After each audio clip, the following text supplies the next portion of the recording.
Good evening. Sunday, the 21st of February 2021. This is the Labour Report from the Democratic Alliance. Welcome. Please share this, put it on Facebook, send it to your friends. Once again, I appreciate that. I thank you.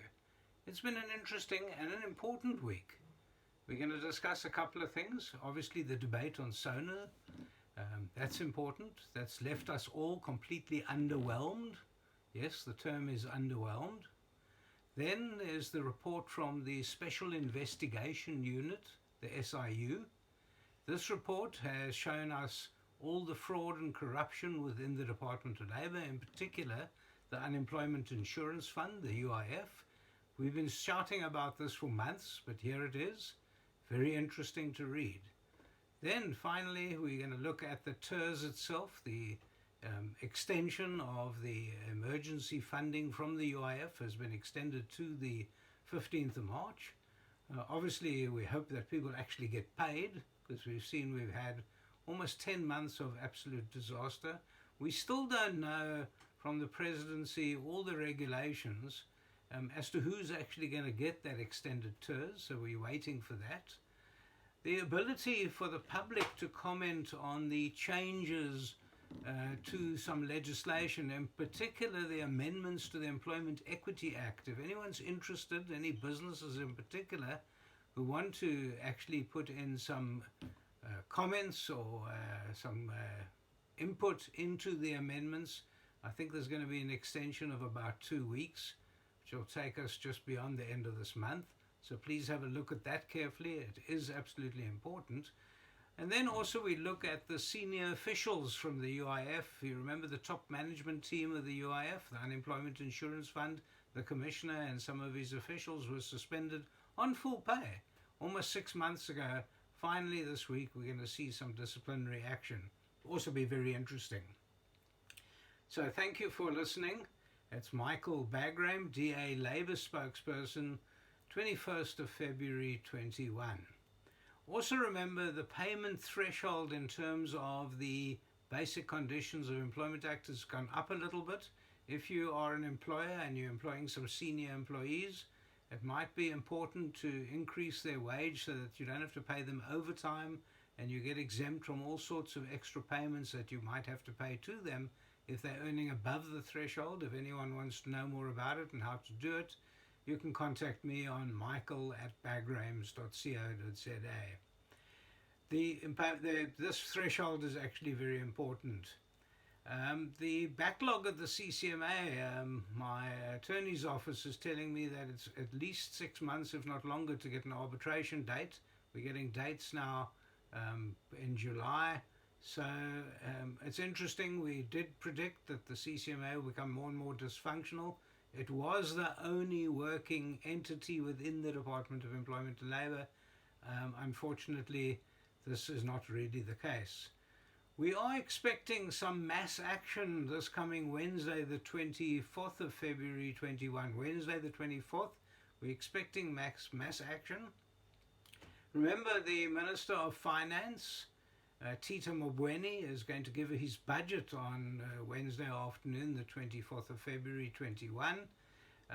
We're hoping to see that he won't increase the salaries for the civil servants because government just quite frankly can't afford it. So there is going to be mass action by the umbrella body SAFTU. You remember Mr. Vavi, who got expelled or left COSATU. He's now leading up the South African Federation of Trade Unions.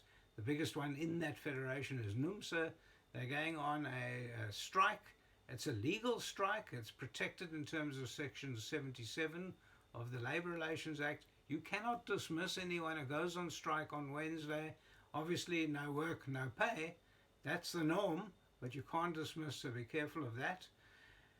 Also, I must tell you that they've now fingered over 6,000 state employees who have been dipping their fingers into the UIF and colluding with employers, colluding with individuals. Over 6,000 state employees dipping their fingers. That's pretty interesting. The SIU, which we're going to speak about now in a minute, has now actually started fingering them and showing who they are, We don't know the individuals' names or ID numbers as yet, but I know they've been slowly but surely handing people over to criminal prosecution. That is great. Just an interesting fact, in Israel they are issuing people with certificates to say you've been vaccinated. It's interesting that they're doing that, because there are some shops, and we're going to start seeing that all around the world, maybe even in South Africa, that won't allow you in unless you show your certificate that you've been vaccinated. We're living in strange times, but you might have to carry your certificate around like a passport. And also we carry on with some big industries are still retrenching. They're retrenching big time. I know the liquor industry has now reported that they've lost 200,000 jobs. And then of course the fiscus has lost billions of rands from the lockdown in the liquor industry. So just quickly to turn to the SIU, the Special Investigation Unit, you will recall that we had been moaning many months back about the alleged fraud and corruption at the Department of Labour, in particular within the UIF and with the payment of the TERS. I know that I personally have been moaning and written to the Auditor General. The Auditor General, probably not on my advice, but did come in and had an investigation. This investigation turned up a lot of incompetence, fraud, disruption of services, individuals who weren't doing their jobs, a whole litany. I haven't got the time to go through all of it, but a whole litany of complaints, in particular that all the offices were closed most of the time. As soon as someone's uncle's cousin got COVID, then they closed the whole office down for sanitizing or something ridiculous like that. But what has happened is that the Auditor General then did a report to the Minister of Employment and Labour, who then was forced to hand over that report to the SIU, the Special Investigation Unit, the COBRAs, we call them. They are actually a functional unit, the COBRAs, and they've now come in and they've done their own investigation. And as part of that investigation, they have actually pointed fingers at many senior officials within the UIF. They're saying there's a lot of incompetence, the systems weren't working, and there are people who are getting money, getting paid, instead of the money going off to the public workers. At one stage, we all thought that the monies were going to the companies and they were holding it back and not paying to the employees.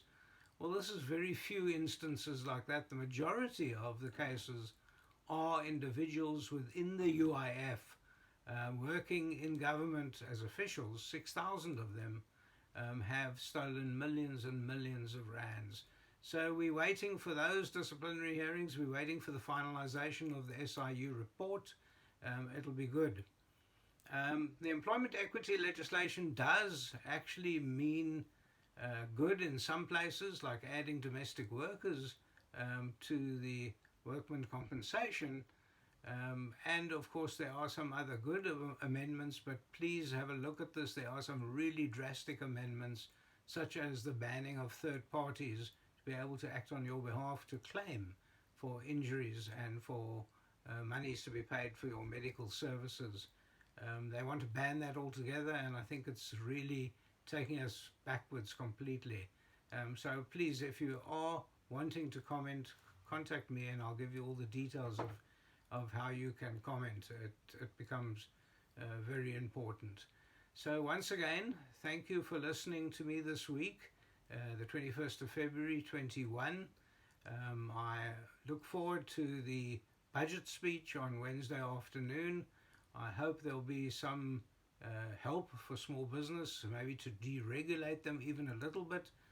You must remember the Minister of Finance, Tito Mboweni, has suggested that there should be deregulations, less labour laws on small business, but he got turned down very roundly by the governing party, the ANC. They don't seem to be able to govern anything. They just seem to be able to let their individual members run riot and destroy the economy. So thank you once again for listening to me. I really appreciate it.